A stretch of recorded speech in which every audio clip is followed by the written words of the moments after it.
A veteran Catholic exorcist faces his biggest evil, finding a centuries-old Vatican conspiracy that threatens to unleash hell on earth. In 1987, in Tropea, Italy, Father Gabriele Amorth, the chief exorcist of the Vatican at the time, was summoned to a town where a man was believed to be possessed by the devil.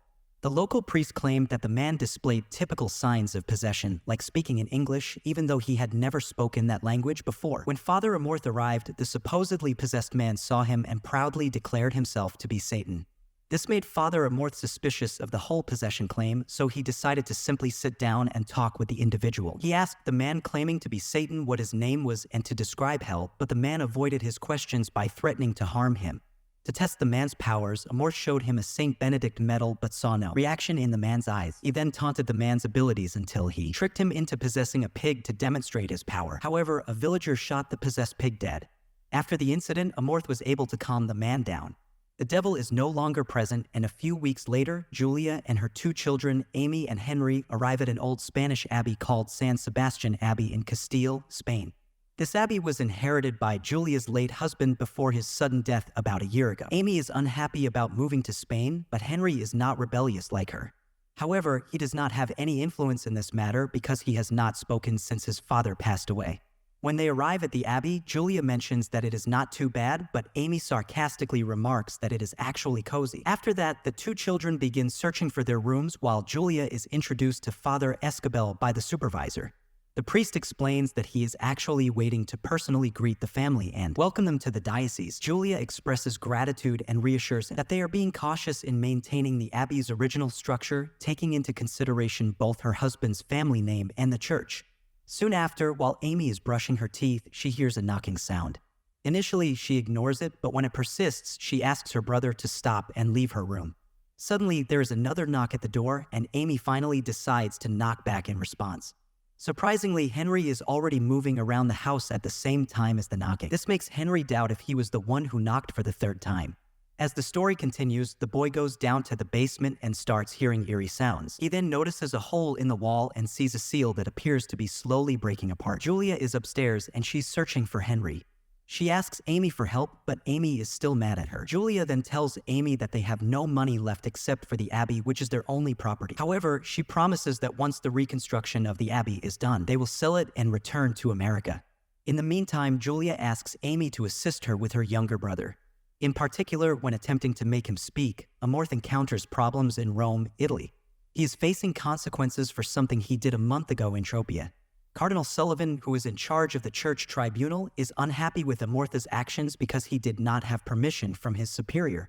At that moment, Amorth confesses that what he did in the past was not an exorcism because the man was not possessed but rather mentally ill. He believes that the majority of the people who ask for his help and claim to be possessed are actually mentally ill. Instead of performing exorcisms, he acts as a priest and talks to these individuals until they are mentally stable enough for him to suggest they seek help from specialists. Bishop Lumumba supports Amorth's claim, stating that 98% of the people he assisted were indeed mentally ill. Eventually, doctors and psychiatrists were recommended to these individuals. Sullivan then asks about the remaining 2%, and Amorth explains that those cases are the real deal, involving true evil that science will never be able to explain. Surprisingly, Sullivan smiles at this statement. Amorth notices this and tells the tribunal to stop beating around the bush, reminding them that he has experienced war and knows what a firing squad looks like. At this moment, Sullivan reveals that the Congregation for the Doctrine of the Faith has suggested that the role of chief exorcist should be officially vacated. He further explains that the church is always being pressured to stay important, and one method to achieve that is by abandoning old-fashioned beliefs like possession and exorcism. Upon hearing this, Amorth questions the purpose of the church if they themselves do not believe in the existence of evil. He then jokingly suggests that the congregation must want all of them to lose their jobs. Amorth is about to leave, but Sullivan says they still have unfinished business. He asks them honestly if this is about a deceased woman named Rosaria Valadez, whom he wrote about in a magazine. This surprises the tribunal. Sullivan, who is upset, tells him to calm down and show respect to his superior. In response, Amorth tells them that if they have a problem with him, they should go directly to his actual superior, the Pope. And just like that, Amorth walks away from the tribunal in frustration, leaving them with their foolish questions and ideas. The next day, back in Castile, two construction workers are in the basement discussing how eerie the place is. Soon after, one of them notices a hole and attempts to reach whatever is on the other side of the wall. After one construction worker fails to uncover something, the other worker uses a flare to investigate. Unfortunately, the flare causes a large fire that burns both workers, prompting the foreman to evacuate the team due to the dangerous conditions. At the same time, Henry begins convulsing, causing Amy to call for their mother. Henry only stops convulsing when Julia calls his name, and to everyone's surprise, he speaks for the first time in a year, ominously declaring that they will all die. At that moment, Henry aggressively scratches his face, which frightens Julia and Amy.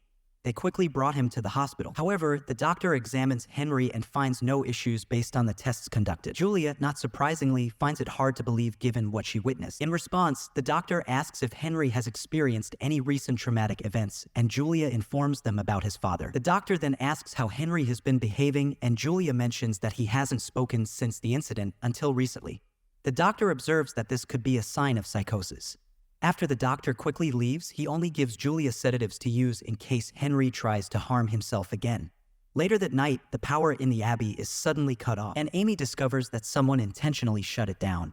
Meanwhile, Henry aggressively grabs Julia's chest and demands to be breastfed. When she pushes him away, he lifts his shirt to reveal cuts on his body that spell out hate. To their horror, his voice changes as he commands them to bring him the priest. Julia calls Escabel because she wants him to see Henry. However, as soon as Escabel enters the room, he is forcefully thrown out by Henry, who is yelling that they brought the wrong priest. The following day, Amorth visits the Pope, who is rumored to be sick. However, the Pope denies it and sarcastically suggests that it's just what others wanted. He jokes, saying that they must have done their jobs well. People like Sullivan, who belong to a younger generation, no longer believe in the existence of evil. 200 angels were kicked out of heaven and sent to the earth, where God is not accepted. The author explains that this concept may be just an idea for younger people, but it is taken very seriously by older generations. At that moment, the Pope informs Amorth about a boy in Castile, Spain, who is believed to be possessed by a devil named Henry. Strangely, this news deeply troubles the Pope, so he asks Amorth to handle the case.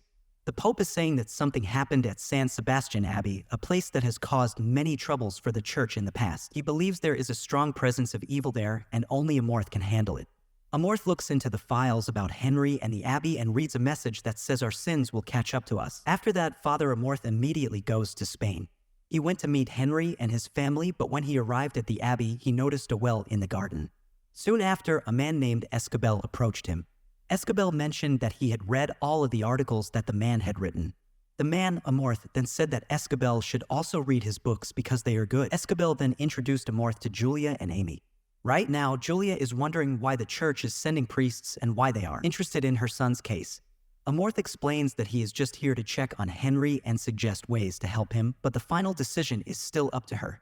Amy agrees that it's worth a try, so Julia tells the priest where Henry is. When Amorth sees Henry in person for the first time, he finds him sleeping and starts praying.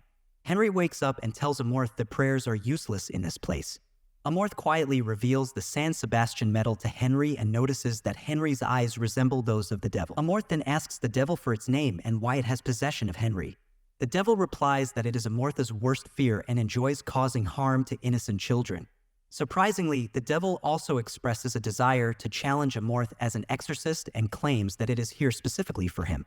The devil mentions that is aware of Amorth's nightmares and sins when his name is spoken.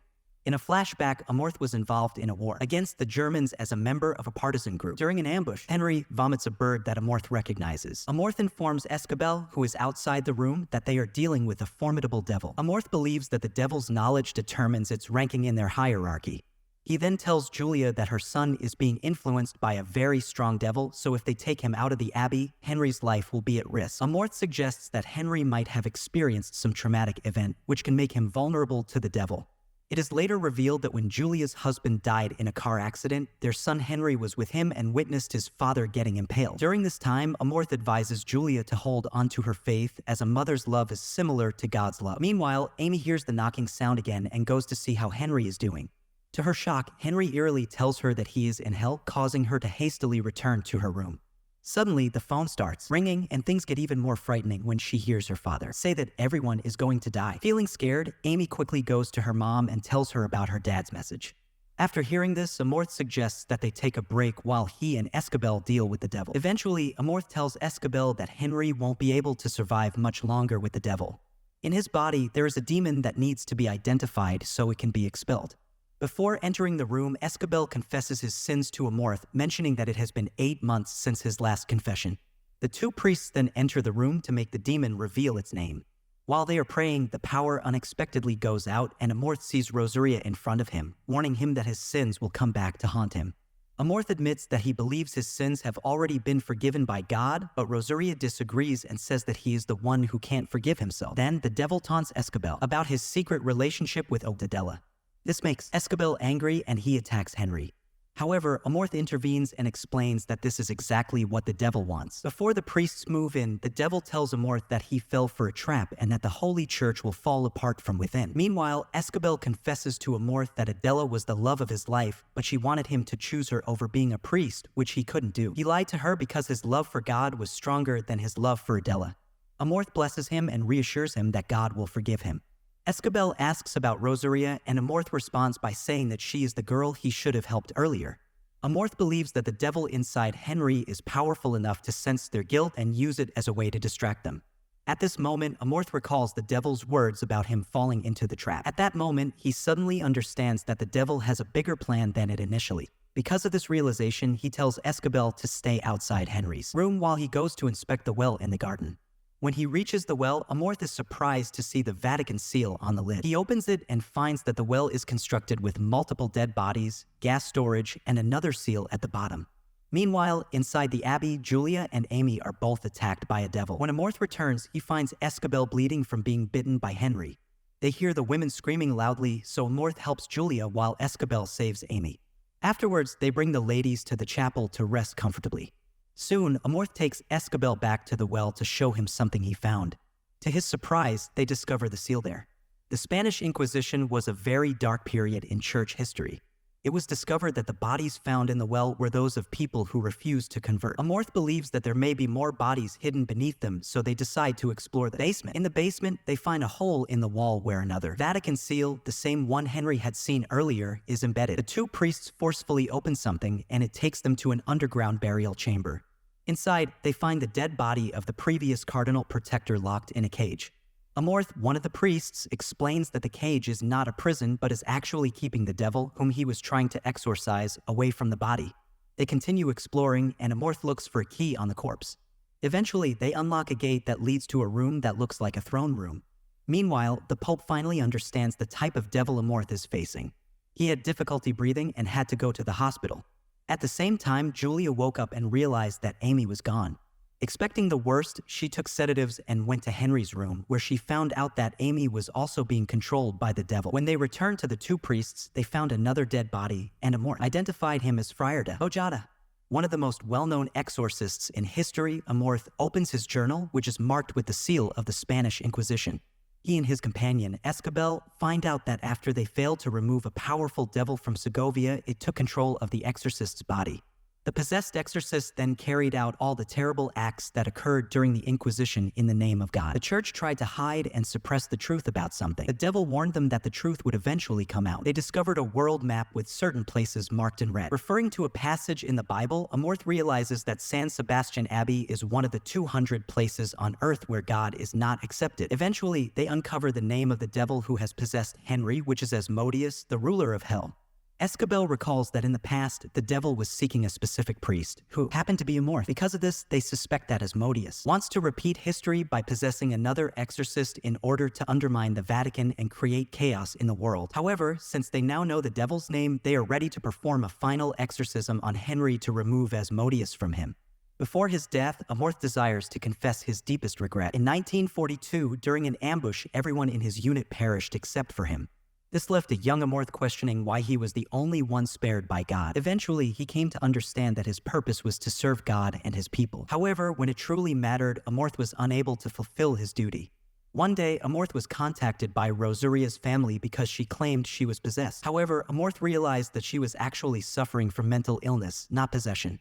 Due to his pride as an exorcist, he refused to help her because he believed it was not his job as a psychologist. This decision ultimately led to a tragic outcome when Rosaria took her own life, blaming Amorth for not believing her. At this moment, Escobel offers comfort and asks for God's forgiveness for him. This gives Amorth and Escobel the courage to confront Asmodeus. They also request Julia and Amy's assistance, urging them to continue praying for Henry. However, Asmodeus proves to be incredibly strong, and it becomes evident to Rosaria and Adela, the two women priests, that they have not succeeded in their mission. However, they manage to overcome the obstacle and resume their efforts to exorcise the King of Hell. Suddenly, the devil unexpectedly stops fighting, as if Henry is already dying. To their shock, Asmodeus ends up fully possessing Amy as well. Amy then attacks Julia while Henry regains his strength and suspends Escabel in the air. Realizing that the only way to save everyone is to make a sacrifice, Amorth finally offers himself to Asmodeus in exchange for their safety. The King of Hell willingly accepts the offer and releases the children who are possessed by him. At the same time, the Pope wakes up and senses that something has happened to Amorth. Additionally, the devil reveals himself to Sullivan by causing a statue of Christ to bleed in the church. Eventually, only a few of Amorth's instructions remain, and Escabel is told to evacuate the family from the abbey. Then he attempts to remove himself from the situation, but the devil prevents him. The devil then takes him to the throne room, where he witnesses Holy Mother Mary transforming into Rosaria. Meanwhile, Escabel decides to return for Amorth and discovers him seated on the throne. He calls out to him, but Asmodeus mocks him, claiming that Amorth is no longer present. Escabel strongly believes in God and Amorth, so he begins to perform an exorcism to remove Asmodeus from the priest. As Amorth starts to recover, they pray together until Asmodeus leaves the priest's body. However, Asmodeus then appears in Rosaria and Adela, so the two priests must fight to bring peace. In the end, through their strong faith, Amorth and Escabel are able to defeat Asmodeus. The following day, Amorth and Escabel visit the Vatican. The Pope greets them warmly and praises them for their successful work. He then asks Amorth to provide a detailed report of what occurred in Spain, as the congregation is interested. Amorth expresses doubt, believing that Sullivan will dismiss it as his imagination. However, the Pope assures Amorth that Sullivan is taking a break in Guam, so he doesn't need to be concerned about the congregation's reaction. Furthermore, Bishop Lumumba joins the group and is expected to fully support Amorth. The movie concludes with Lumumba leading them to a secret church archive where they have been researching and discovering 199 other locations where God is not accepted. Amorth and Escabel are tasked with performing exorcisms in these places. The Pope's Exorcist effectively combines traditional exorcism elements with significant historical events like the Spanish Inquisition. What are your thoughts on this film, guys? Tell me in the comments section below. Furthermore, if you enjoy my videos, please subscribe and like them. See you soon in the next video. Take care and bye now.